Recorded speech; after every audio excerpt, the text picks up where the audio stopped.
आप सभी लोगों का स्वागत है हमारे यूट्यूब चैनल में। और आप लोगों की कहरवा नाच गीत सुना रही हूँ कि घाम से घमायल दुल्हा मुआ को मिलाई न हो झुमत आवे ना, अरे झुमत आवे ना, कचहरिया से दूल्हा झुमत आवे ना, कचहरिया से दूल्हा झुमत आवे ना।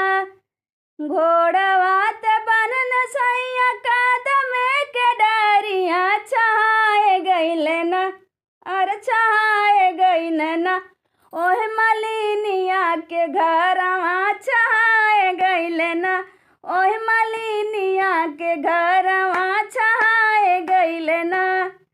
रोज तयाव सैया घरी से पारवा की आज के तनना, अर की आज कहवना तू लगौला इतना देरिया की आज कहवना, तू लगौला इतना देरिया की आज कहवना।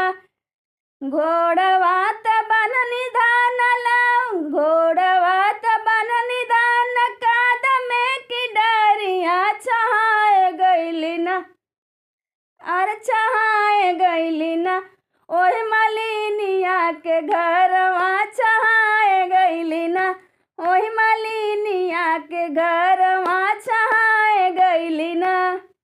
जाऊ तू ही नौआ हो, जाऊ तू ही बारिया बोलाई लावना, अरे बोलाई लावना, ओह मलिनिया बिटी हुआ बोलाई लावना, ओह मलिनिया का बिटियावा बोलाई लावना। तुहरी किया तुहरी रानिया हो पोथी बाकिया वाले किया हो रानिया, तुहर पाती बाकिया वाली किया हो रानिया। तुहरी से जरिया धान फूक ले गरमिया की हमरे सजियाना, और की हमरे सजियाना, आवे फूलन का महकिया की हमरे सजियाना, आवे फूलन का महकिया की हमरे सजियाना। अब लोग बताइएगा कैसी गीत है।